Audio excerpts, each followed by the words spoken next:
Hey guys, namaste and welcome back to my YouTube channel Technical Friend 2021. Please like and subscribe if you like the video. एक और bank Nifty analyst video में आपका स्वागत करता हूं दोस्तों जैसा कि मैंने कल भी आप लोगों से कहा था, 2 दिनों से मैं कह रहा हूं कि शॉर्ट कवरिंग है मार्केट में, एक बाउंस बैक आना चाहिए जो कि आज फिर से दोबारा से, और मैंने कल भी स्ट्रांगली बोला था आप लोगों से कि मार्केट ऊपर ही जाएगी। जैसा कि आप लोग देख रहे हैं, आज बैंक निफ्टी ओपन हुआ है आपका 33,278 का। इसने हाई लगाया 33,970 का और इसने लो लगाया है 32,948 का, और क्लोजिंग अभी चल रही है। देखो क्या होता है, जैसे कि मैंने आप लोगों से 2 दिनों से बोल रहा हूँ कि मार्केट तेजी में है और ऊपर की तरफ जाएगा। एक जोन बताया था मैंने, इसके बीच से इसे तोड़ के ऊपर की तरफ जाएगा तो फिर ये ऊपर की तरफ जाएगा। तो मेरा 33,601 टारगेट था, और मैंने ये भी बोला था कि अगर 34,600 को तोड़ गया तो फिर हम 34,000 तक के टारगेट दे सकते हैं। अभी हम 34,000 के ऊपर क्लोजिंग दे रहे हैं। अब हमारे पास जो अगला जो टारगेट बनता है ना दोस्तों, वो बनता है थोड़ा सा, जैसा कि मैंने आप लोगों को बताया था कि ऊपर की तरफ, जब हम नीचे ओवरसोल्ड है तो ऊपर की तरफ गया है, तो हो सकता है, क्योंकि एक खबर ये भी आ गया मार्केट के अंदर कि रूस और यूक्रेन में थोड़ी बहुत मामूली सी कुछ फ़र्क नज़र आ रहा है, कुछ उनमें ज़्यादा युद्ध ना हो, होना तो है ही है, खबरों पे चल रही है मार्केट। दूसरा, कल हमारे रिजल्ट भी हैं चुनावों के, तो इस वजह से भी थोड़ा मार्केट थोड़ा ऊपर आया है। तीसरी कंडीशन ये हो सकती है कल के लिए अब, कि मतलब अब मार्केट शायद 34,500 और 34,900 और 35,000 शायद ये कल भी दिखा सकता है आप लोगों को, कल मार्केट के अंदर जो जाना है, अगर कल का होगा तो। ठीक है, फिलहाल मैं आप लोगों को बता देता हूँ। अब हम कल ही देख लेते हैं, फिलहाल कल के लिए भी चल लेते हैं। ये एक ट्रेंड लाइन थी जिसे मैं लगातार आप लोगों को बता रहा हूँ कि हम इसे तोड़ नहीं पा रहे थे। आज हम इसे तोड़ के थोड़ा ऊपर आके क्लोजिंग दे रहे हैं मार्केट की। ठीक है, ये मैं बता देता हूँ, एक मिनट रुको, ये यहाँ ले लेते हैं, ये है। अब ये जो ट्रेन लाइन थी दोस्तों, ये एक मिनट मैं छोटा करके फिर बता देता हूँ। ये ट्रेन लाइन आ रही है ऊपर से, इस ट्रेन लाइन को हम लगातार तोड़ नहीं रहे थे और लगातार इसी का रेजिस्टेंस लेके बार बार नीचे आ रहे थे। आज भी हमने इसको लिए दिया है, क्योंकि हम नीचे से तकरीबन हमने 700-800 पॉइंट ऊपर दे दिया है। तो मार्केट में एक बार को ऐसा तो है नहीं डेली डेली भाग जाए ऊपर की तरफ। अब हम यहाँ एक रेंज में फंस चुके हैं। अब रेंज लेके हम इस रेंज में आज हमने कंसोलिडेट कर लिया इस ट्रेंड लाइन के ऊपर।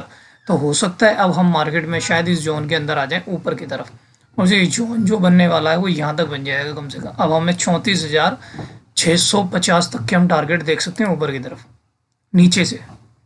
अगर हम कल के लिए मैं सिचुएशन बता देता हूँ। ऊपर के लिए मैंने आप लोगों को बता दिया हम कहाँ तक जा सकते हैं। हम 34,650 और 35,000 ये हमारा लास्ट एक टारगेट होगा ऊपर की तरफ। ठीक है, जब भी एक ट्रेंड लाइन को हम लोग तोड़ दें तो एक बार जो सबसे हाई होता है उसे एक बार को टच करके ज़रूर होता है। वैसे तो हाई हमारा यहाँ है, लेकिन फिलहाल जिस तरह से मार्केट चल रही है उस वजह से मैं आप लोगों को बता रहा हूँ कि हम 35,000 तक के टारगेट कल देख सकते हैं मॉर्निंग के अंदर। ठीक है, अब ये देख लेते हैं मार्केट कल के लिए कैसी बनेगी और कहाँ से हमें कहाँ तक जाना होगा ऊपर। ये है मार्केट का, एक मिनट, अब ये है सपोर्ट, आराम से देख लीजिए। इस जगह से हम लोग ऊपर गए हैं। मैंने टेलीग्राम में भी बहुत सारे ट्रेड दिए थे, वहाँ बहुत प्रॉफिट हुआ को देख लेना दोस्तों। अगर आप लोगों को टेलीग्राम चैनल में ज्वाइन नहीं है तो ज़रूर आप लोग एक बार ज्वाइन हो जाए। मैंने वहाँ पे भी ट्रेड दिए थे और अच्छा खासा प्रॉफिट हुआ है लोगों को। ठीक है, अब ये देख लो, इस मार्केट बीच में हम लोग अब हमारे पास 33,980 से लेके और 33,740 ये एक रेंज है। यानी तकरीबन अब हमारे पास मान लीजिए आप 200 पॉइंट मान लो, आप तकरीबन 200 पॉइंट की रेंज है। इस रेंज के बीच में कहीं ओपन होने के बाद मार्केट अगर फर्स्ट मॉर्निंग में 1-2 कैंडल के बाद भी अगर इसे तोड़ के ऊपर चली जाती है तो भी मैं बाय कर लूँगा। यानी 33,970 को भी अगर तोड़ती है तो मैं तुरंत बाय कर लूँगा इसे, और बाय करने के बाद मैं बैठूंगा 34,000। मेरा सबसे पहला जो टारगेट हो 34,200, 34,350 और 34,650, ये मेरे 3 टारगेट होंगे ऊपर के लिए। ठीक है दोस्तों, ऊपर जो मैं टारगेट बता रहा हूँ आप लोगों को। और फाइनल टारगेट जो होगा वैसे तो मेरा 35,000 है। अगर आप ज़्यादा लॉटों में काम करते हैं तो जैसे कि आपने 4 लॉट लिए बैंक निफ्टी के, तो आप एक काम करना, जैसे 4 आपने 970 के ऊपर जैसे ही क्रॉस करे तो पहला जो टारगेट होगा 34,200, उस जगह 34,200, 34,300 पे आप 50% निकाल लेना अपना। 50% में होगा आपको प्रॉफिट हो जाएगा। 50% रखना अपने शेयर, उसके बाद फिर देखना है ऊपर जितना जा रहा है फिर उसे फ्लो में शाम 3:30 बजे तक, 3:30 बजे तक तो मत देखना, मतलब 2-2:30 बजे तक ही देखना, क्योंकि हो सकता है फिर हम यहाँ से नीचे से ऊपर जा रहे हैं, हो सकता है मुनाफा वसूली भी हो जाए। तो इसलिए फर्स्ट हाफ आप तेज़ी में रहना, सेकेंड हाफ मंदी में रह सकते हो। ठीक है, दूसरा, अगर हम फर्स्ट हाफ में ही नीचे की तरफ आ गए तो भी हम वेट करेंगे, इंतजार करेंगे नीचे की तरफ। नीचे अगर नीचे खुल गए, यानी अब हमारे पास स्ट्रॉन्ग जो सपोर्ट है वो 33,300 से लेके 33,500 के बीच में स्ट्रॉन्ग सपोर्ट हो चुका है। अगर उसका नीचे खुलते हैं तो मैं वेट करूंगा, इंतजार करूंगा, कंसोलिडेट होने के बाद फिर देखूंगा ऊपर या नीचे कहाँ तोड़ता है। कंसोलिडेट का मतलब ये होता है एक जगह मार्केट आके फंस जाना, जैसे ये फंस गई थी 33,700 से लेके और 33,970 के बीच में।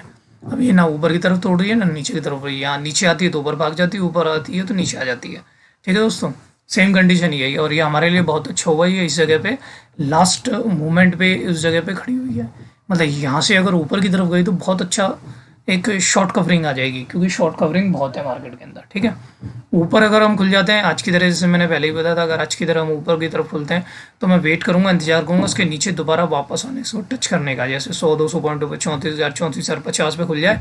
खुलने के बाद वो नीचे की तरफ आए तो अब मैं उसे 34,800 के 33,800 के करीब उसे बाइंग करने की सोचूंगा, लेकिन मैं ऊपर खुलने के बाद एक बार वेट करूंगा। ठीक है दोस्तों, तीनों सिचुएशन मैंने समझा दी आप लोगों को। अब चलते हैं बैंक निफ्टी के कंपोनेंट्स पे, क्योंकि बैंक निफ्टी के कंपोनेंट्स ही हम लोगों को बताते हैं मार्केट के अंदर कि बैंक निफ्टी के जो कंपोनेंट्स हैं वो ऊपर जाएंगे नीचे जाएंगे। जैसे कि आज HDFC बैंक देख लो, आज पूरा चल गया। मैंने कल भी कहा था सारे बैंकों के बारे में, कल ही मैं आप लोगों से बोल रहा था कि बाउंस बैक ज़रूर आएगा। एक परसों से ही बोल रहा हूँ आप लोगों को से, क्योंकि एक तो मार्केट हमारा, एक तो राज्यों के चुनाव थे उस वजह से भी था। ठीक है, AU बैंक मैंने कल भी कहा था अगर जैसे ही अपने हाई को 1100 शायद को तोड़ता है तो उसके जो टारगेट होंगे वो 1140 तक और 1150 के होंगे, वो पूरा ही कर दिया आज इसने। देख लो तगड़े तरीके से जा रहे हैं। आज सारे बैंक ही भागे, AU बैंक वगैरह भी भागा है, एक्सिस बैंक भी है, एक्सिस बैंक कल हैमर टाइप की कंडल बनी थी, लेकिन आज इसने थोड़ा ऊपर ज़्यादा तेज नहीं किया। मुझे लग रहा है कल ये 680 को क्रॉस करता है तो 700 और 710 720 तक के टारगेट ये दोबारा दिखा सकता है मार्केट के अंदर। स्टैंड लाइन का, यानी कि ऊपर की तरफ जो है स्टैंड लाइन का रजिस्टेंस है 710 720 के बाद इसका रजिस्टेंस भी, ये भी ध्यान रखा। बंधन बैंक अब मुझे जो लग रहा है ये 280 तक के टारगेट दिखा सकता है ऊपर की तरफ। इसके जो टारगेट बनेंगे 280 बन जाएंगे, क्योंकि एक बाउंस बैक आना ज़रूरी था। ठीक है, इस फेडरल बैंक मेरा कोई भी नहीं से छोड़ दी। HDFC बैंक जो कि यही चला था, मैंने इसी के लिए आप लोगों को कल भी बता रहा था आप लोगों का कि अब ये चलेगा तो बहुत तेज़ी से ऊपर की तरफ जाएगा और उसके टारगेट 1400 तक के होंगे, और आज इसने 1374 का हाई लगा दिया। अब हो सकता है ये कल, मुझे लग रहा है 1420 तक ये शायद जा सकता है, तो इसका रजिस्टेंस का भी ध्यान रखना दोस्तों। 1410 से लेकर 1420 में रजिस्टेंस भी है, तो वहाँ शायद एक बार को मुनाफा वसूली हो सकती है, वो ध्यान रख लेना। ICICI बैंक, ये भी मैं आप लोगों को बता रहा हूँ, ये कल चला नहीं था, मैंने बताया भी था कि शायद एक बार कंसोलिडेट करने के बाद ही जाएगा। तो अगर 674-75 के तोड़ता है ऊपर की तरफ तब ये 700 के करीब जा सकता है, क्योंकि यार ज़्यादातर चला मार्केट में HDFC बैंक ही अच्छा खासा, AU बैंक वगैरह। IDFC फर्स्ट मेरा कोई भी नहीं, तो छोड़ दीजिए। इसके बाद आता है इंडस्ट्रीज़ बैंक मैंने कल भी बताया था कि हैमर टाइप की कैंडल है, इसे जरूर बाई करें। अब ये ऊपर की तरफ दोबारा, अगर कल ये दोबारा 880 को तोड़ता है तो इसके जो टारगेट बढ़ेंगे वो 920 और 900 तक के बनेंगे, ध्यान रखना है इंडस्ट्रीज़ बैंक का। यानी कल और हो सकता है एक बार को मार्केट ऊपर की तरफ जाए, बाकी टाइम शायद ये फिर शायद एक मुनाफा वसूली हो जाएगी। ध्यान रखना, मार्केट ओवर सोल्ड है, अभी भी ध्यान रखना। कोटक बैंक ये भी ऊपर जाने के चांस बनेंगे और इसके अब ज़्यादा बनेंगे, 1748 के ऊपर ही जाता है तब ये 1800 तक के टारगेट दिखा सकता है कोटक बैंक, क्योंकि सपोर्ट के पास से अब घूम रहा है, रिवर्स ले रहा है और 3 दिन कैंडल बना ली है इसने। हाँ, PNB बैंक में मेरा कोई भी नहीं, उसे छोड़ दीजिए। RBL बैंक में भी मेरा कोई भी नहीं होता। SBI के अंदर एक सरकारी खबर आई थी थोड़ी बहुत, जो इसकी वजह से थोड़ा ये ऊपर की तरफ चल रहा है, बाकी तो मार्केट ऊपर है, इस वजह से ये भी चल रहा है। दूसरा, कल हैमर कैंडल बनी थी, मैंने साफ साफ बताया था कि सपोर्ट के पास है, अगर ये यहाँ से ऊपर जाएगा 442 के ऊपर तो इसमें बाइंग बना लेना, और इसके टारगेट जो होंगे 450 455 के होंगे, और वो पूरा कर लिए इसने आज। और हो सकता है ये अभी भी 464 तक के टारगेट दिखा सकता है आप लोगों को, लेकिन 464 और 460 के पास ये दोबारा से रिवर्स नीचे की तरफ आ सकता है, क्योंकि ये सपोर्ट था, टूट चुका है, हो सकता है वापस टूट के ये वापस आ जाए। ठीक है दोस्तों ये थी मेरी बैंक निफ्टी की एनालिसिस। अगर मेरी वीडियो आप लोगों को अच्छी लगी तो मेरी वीडियो को लाइक करें, मेरे चैनल को सब्सक्राइब करें, मेरे टेलीग्राम चैनल को जरूर आप लोग लाइक करें। ठीक है दोस्तों, कल मिलते हैं। जय हिंद, जय भारत।